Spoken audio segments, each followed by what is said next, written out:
দক্ষিণ ২৪ পরগনা উস্তি অন্তর্গত উত্তর মহেশ্বরপুর রাস্তার হাল বেহাল। পাঁচটা গ্রামের এই রাস্তা নির্ভরশীল এলাকার বাসিন্দারা চাঁদা তুলে রাস্তা নিজেরাই ঠিক করছি। পঞ্চায়েত, ব্লক অফিস, সমস্ত প্রশাসনের দ্বারস্থ হয়েছিলেন এলাকাবাসী, কিন্তু এলাকাবাসীর দাবি আমাদের রাস্তা হচ্ছে না কেন? সিপিএম ক্ষমতায় থাকায় রাস্তা, ১৫ বছর টিএমসি ক্ষমতায় আসার পর এই রাস্তা হয়নি। তাই এলাকা জনগণ, গ্রামবাসী বিভিন্ন চাঁদা তুলে নিজেরাই রাস্তায় কাজে হাত লাগিয়েছে। বেশ কয়েকদিন আগে রাস্তার দাবি নিয়ে নীলকুঠির মোড়ে অবরোধ করেছিলেন এলাকাবাসী। তাতে এলাকাবাসিন্দাদের অভিযোগ, আমাদেরই কজনের নামে কেস করা হয়েছে, কারণ রাস্তা অবরোধের জন্য। আমাদের কি এই রাস্তা হবে না? টিএমসি কি কাজ করছে? এলাকা মানুষের দাবি, ভোট আছে, ভোট চাই। এই প্রলোভনটা কতদিন চলবে? মগরাহাট থেকে হারান মণ্ডল।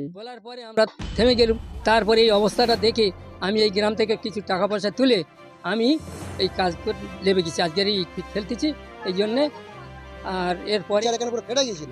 সেই দিনকে আমরা পুরো গ্রামের লোকেরা বাধ্য হয়ে নীলকুঠির মোড়টা অবরোধ করলাম, যাতে একে প্রশাসনের অন্তত টনক নড়ে।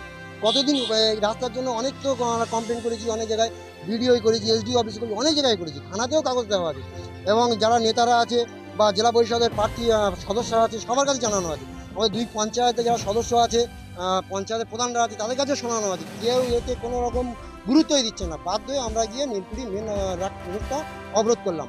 এই অবরোধ করলাম, পুলিশ এলো, পুলিশ এসে আমাদের বলে অবরোধটা তুলে নিন। আমরা পুলিশের অবস্থা দেখালাম যে এই রাস্তা, এই অ্যাক্সিডেন্ট হচ্ছে, আমরা কী করে অবরোধটা তুলবো? যদি না নেতারা আসে, নেতারা আসুক, বড় বড় যারা আছে বা জেলা পরিষদের সদস্য আছে ও আসুক, এসে দেখুক আমাদের কী পরিস্থিতি, তারপরে তারা আমাদের প্রতিশ্রুতি দিক যে না রাস্তা আমরা করে দেবো, তাহলে আমরা তুলে নিচ্ছি।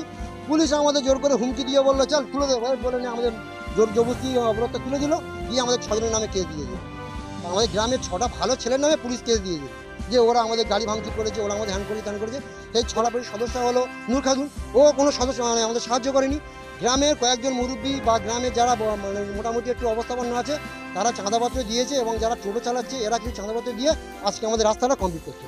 এই আমাদের মানে শেরপুর আর উত্তর মহেশ্বর পঞ্চায়েতের রাস্তার পরিস্থিতি। আর আমরা তার মানুষ, আমরা ভোট দিই না কারণ, নাকি এখানে সব ভোটগুলো অন্যদিকে চলে যাচ্ছে?